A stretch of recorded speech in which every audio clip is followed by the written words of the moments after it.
Partnerem podcastu jest Agencja Rozwoju Pomorza, realizująca projekt Spektrum. Pomorski System Usług Doradczych. Biznes przez sito w Chili Z. Kuba Sito, dzień dobry. Zapraszam na wydanie specjalne programu Biznes przez Sito z gościnnych progów Muzeum Emigracji w Gdyni z pięknym widokiem na port w Gdyni. To audycja, którą realizujemy wspólnie z Agencją Rozwoju Pomorza. Wybraliśmy do projektu kilka firm wyróżniających się na Pomorzu. Oczywiście program zaczniemy od branży, bez której nie można sobie wyobrazić życia na Pomorzu. Branża turystyczna.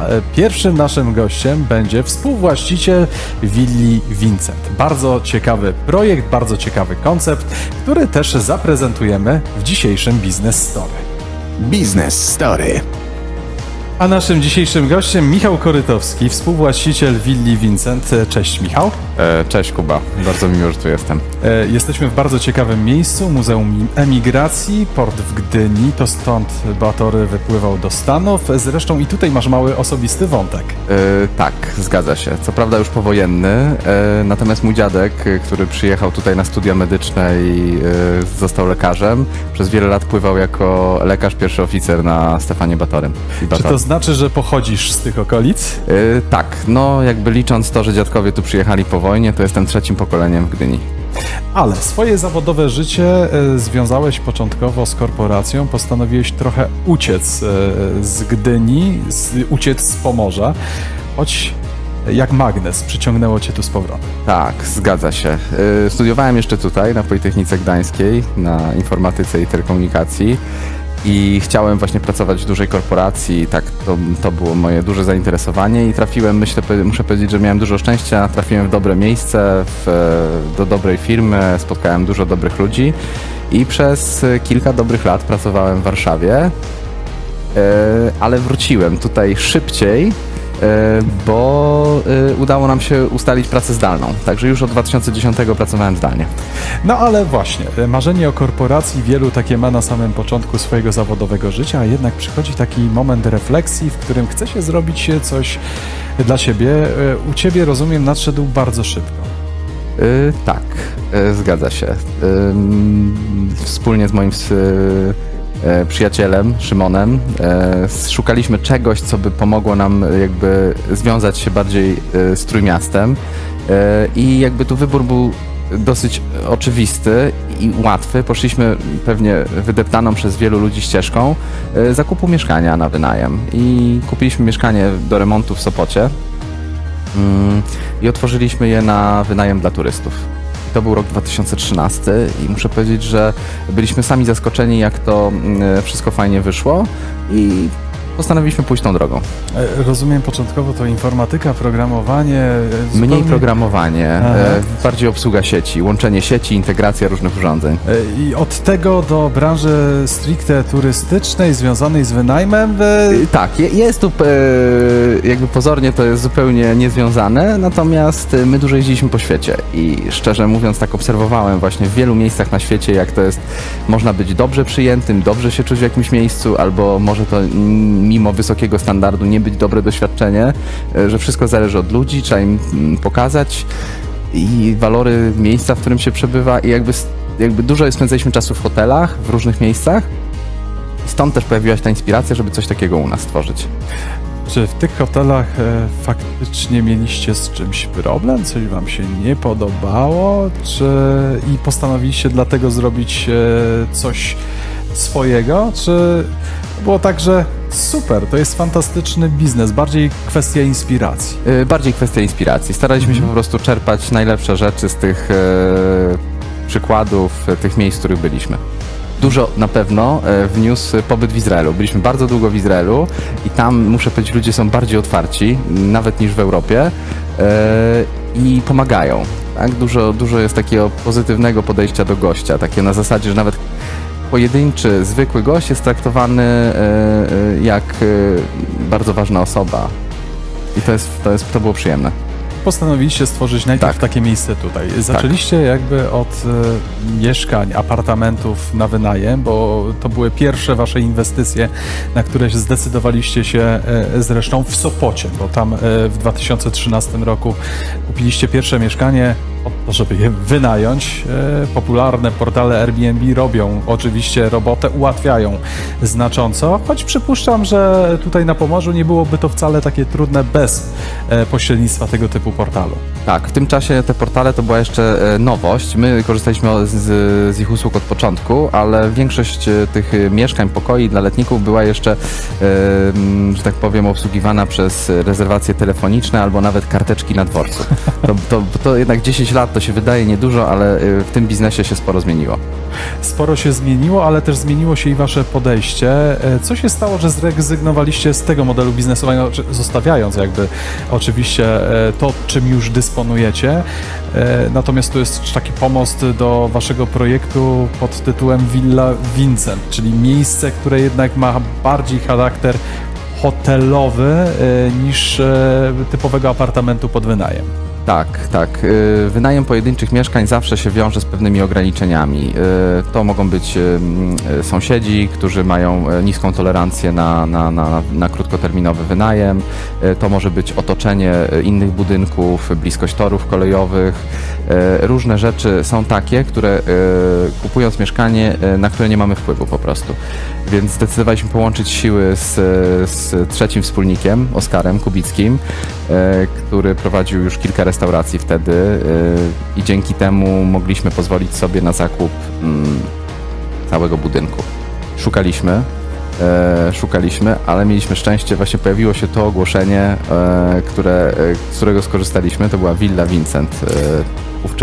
Nie ówczesna, tylko teraz Villa Vincent. No właśnie, ale zanim dojdziemy do Villi Vincent, to tylko słowem potwierdzenia tego, o czym mówisz w ogóle w rozmowie kuluarowej przed naszym nagraniem. Okazało się, że całkiem niedawno, bo mniej więcej rok temu miałem okazję nocować w twoim apartamencie z moją narzeczoną. No i to, o czym mówisz, się potwierdza faktycznie.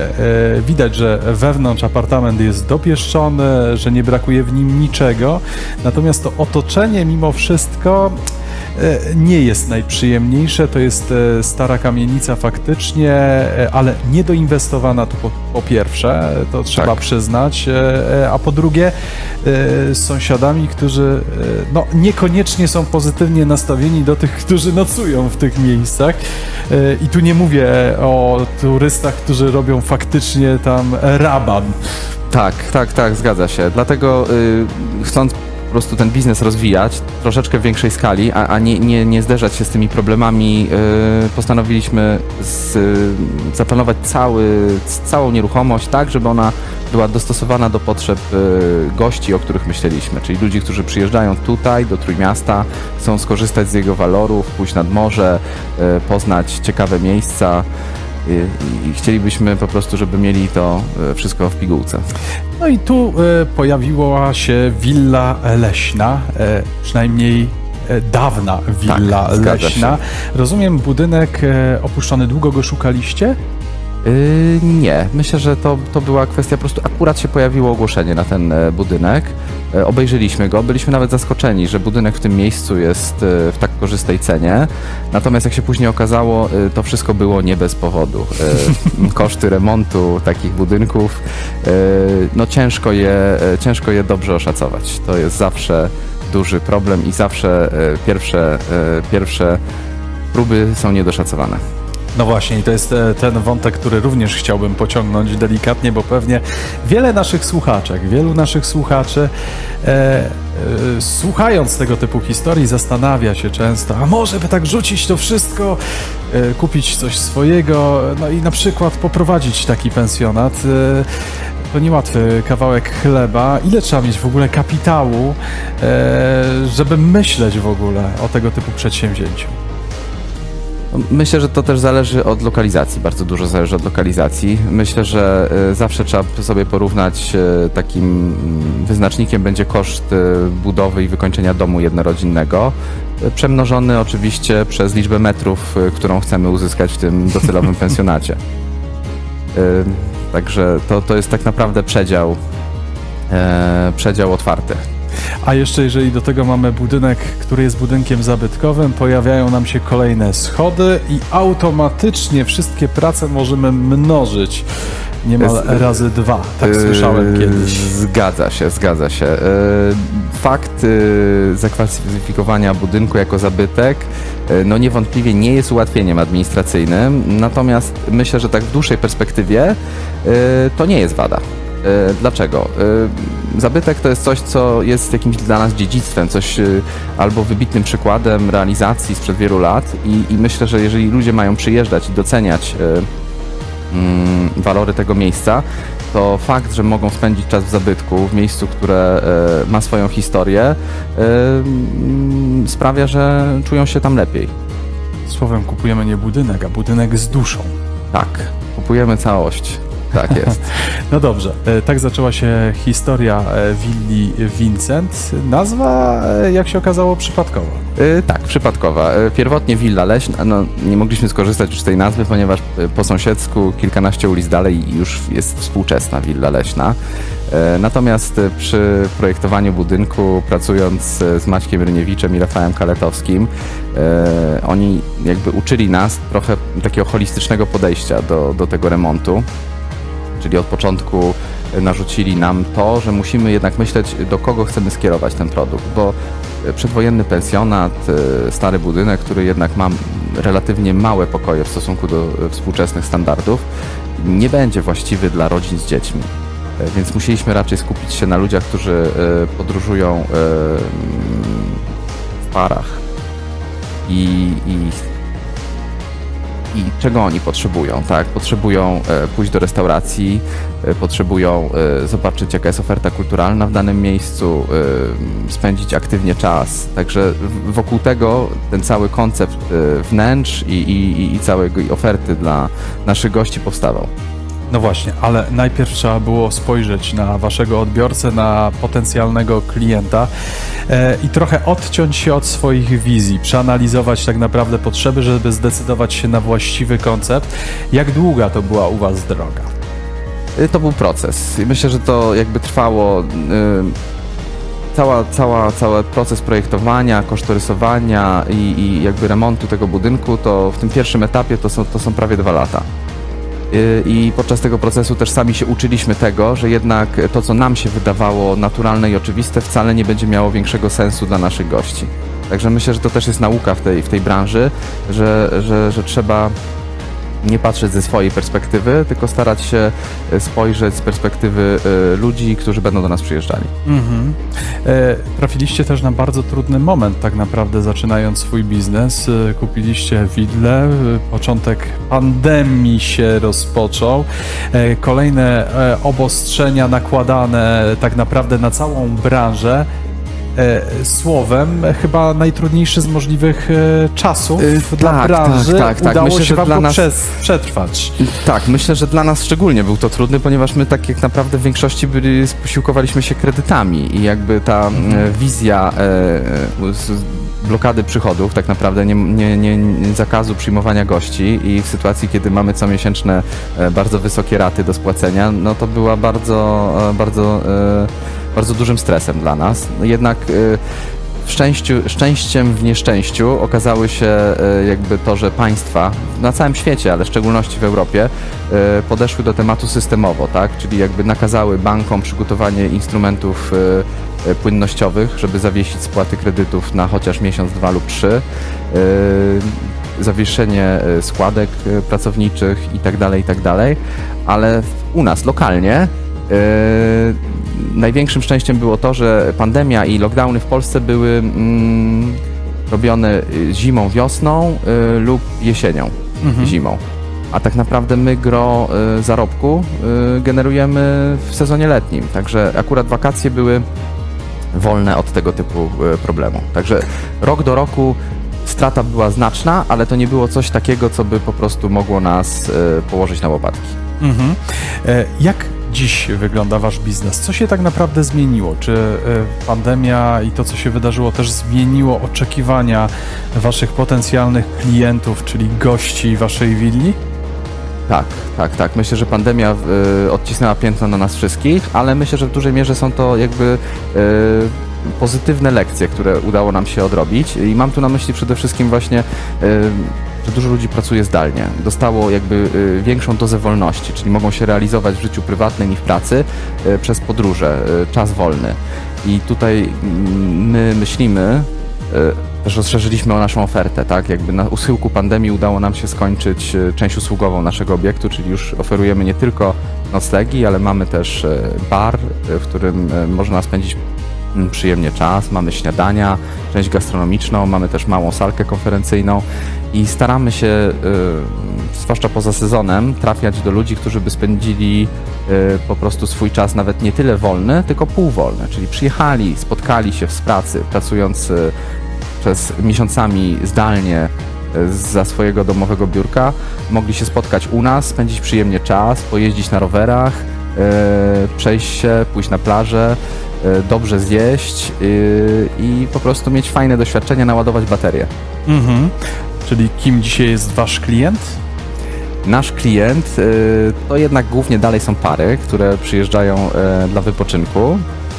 Natomiast ten środek ciężkości chcielibyśmy przenosić dla ludzi, którzy po prostu przyjeżdżają spotkać się w ramach swojej pracy i poznawania się w firmie. Czyli można powiedzieć kameralne wyjazdy integracyjne, czyli to jest ta wasza nisza, którą chcecie pozasezonowo tutaj przede wszystkim wykorzystać. Zdecydowanie tak.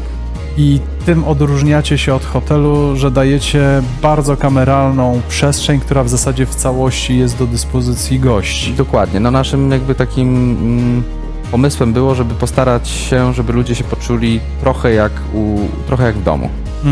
Czyli w hotelu oczywiście mają wszystkie te usługi, które potrzebują, natomiast staramy się podejść do klienta tak, że to jest nasz gość, a nie klient. No właśnie, nie przypuszczam, że też na tym chcecie zakończyć swoje działania, no bo oczywiście Willę Vincent rozwijacie, wiem, że jeszcze macie szereg tutaj różnego rodzaju wyzwań natury administracyjnej. To jest właśnie ta charakterystyka obiektu zabytkowego. Jest to obiekt zabytkowy, jakby nasz ostatni problem i nasz ostatni etap związany z Vincentem to jest taras widokowy dostępny dla gości. Z widokiem na morze. Z widokiem na morze, na lasy, bo jakby Gdynia jest bardzo fajnie położona, a nasz obiekt jest na skraju rezerwatu i morza, także widoki są całkiem fajne, to jest dach 4. piętra. No ale tu mamy problem właśnie taki, że zrealizowaliśmy taki projekt proekologiczny, mamy instalację fotowoltaiczną i rozmawiamy z konserwatorem, chcieliśmy po prostu umieścić to na małym zadaszeniu takiej pergoli na dachu. Natomiast konserwator bardzo sceptycznie do tego podchodzi, jesteśmy w trakcie negocjacji i mamy nadzieję, że uda się wypracować kompromis, który pozwoli nam tą instalację fotowoltaiczną umieścić na zadaszeniu, a taras otworzyć dla gości, tak żeby mogli z niego korzystać. No to oczywiście życzymy powodzenia i w tym projekcie, natomiast tak jak wspomniałem, na tym pewnie nie kończycie, no bo jakby nie było, widać po was, że chcecie się rozwijać, a dzisiaj zwłaszcza w tej branży trzeba mocno dywersyfikować tak naprawdę podejście do oferowanych produktów i usług. No i mogę powiedzieć, że trochę zaszaleliście, kupując zabytkową halę stoczniową w sąsiedztwie ulicy Elektryków. Zresztą na jej terenie również jest warsztat Lecha Wałęsy, miejsce bardzo historyczne, na które również macie pewien pomysł. Tak, zgadza się. No jest to na pewno projekt duży na nasze możliwości, dlatego też będziemy starać się pozyskać jakiś spośród naszych partnerów kogoś, kto będzie pomagał nam w realizacji tego. Jesteśmy też otwarci na nowych partnerów. Jest to przestrzeń duża, jest to ponad 3000 m2 na 2 poziomach. Myślę, że to miejsce ma bardzo duży potencjał i o ile stan techniczny budynku wymaga remontu, jest to zabytek dużej klasy, jest to rejestr zabytków, dziedzictwo UNESCO. O tyle cała przestrzeń Młodego Miasta w Gdańsku bardzo dynamicznie się rozwija. Mamy tam dużo właśnie takich ludzi, którzy lubią spędzać czas. To jest tak naprawdę od 20-latków do 50-latków, którzy tam przychodzą nawet codziennie po prostu zrelaksować się, odpocząć. Tam są różne zajęcia, yoga, nie tylko drinki i koncerty, tylko też aktywności fizyczne, aktywności kulturalne i Myślę, że to będzie bardzo ciekawy projekt. No i też zataczamy pewną pętlę, tak? Bo zaczynamy w Sopocie, wróciliśmy do naszej Gdyni, tutaj jakby rozwinęliśmy się, no i teraz idziemy do Gdańska i mamy nadzieję, że najbliższe lata przyniosą nam tutaj jakiś sukces. Trójmiasto, można powiedzieć, opanowane, ale oczywiście jeszcze na zakończenie. Ja zawsze chcę, żeby coś wynikało dla naszych słuchaczy z tych rozmów. Gdybyś miał, bo powiedziałeś już o wielu sukcesach, o tym, co było dla was ważne, o tym, jakie lekcje, ale te pozytywne wyciągnęliście, to jeszcze pytanie o to, co dziś zrobilibyście inaczej. Gdybyście mieli możliwość cofnąć trochę czas, to są właśnie te lekcje, z którymi chcę zostawić naszych słuchaczy również. Tak, co byśmy zrobili inaczej? Każde czasy mają swoją specyfikę. My byśmy na pewno zrobili inaczej, żebyśmy wcześniej szukali zamiast mieszkań jakichś miejsc, które moglibyśmy zrealizować w całości. I też my tak mamy taką niszę i specyfikę, że coś, co innych odstręcza, to nas niekoniecznie, bo my szukamy jakiegoś potencjału w tym miejscu. Także czasami warto zastanowić się, jakie to miejsce konkretnie ma mocne i słabe strony. I jeżeli cena odzwierciedla tylko jego słabe strony, to znaczy, że to może być bardzo dobry zakup. Bardzo serdecznie dziękuję. To było Business Story Willi Vincent. Michał Korytowski, współwłaściciel willi, był naszym dzisiejszym gościem. Biznes przez sito w Chili Z. Materiał dofinansowany ze środków Unii Europejskiej w ramach Europejskiego Funduszu Rozwoju Regionalnego.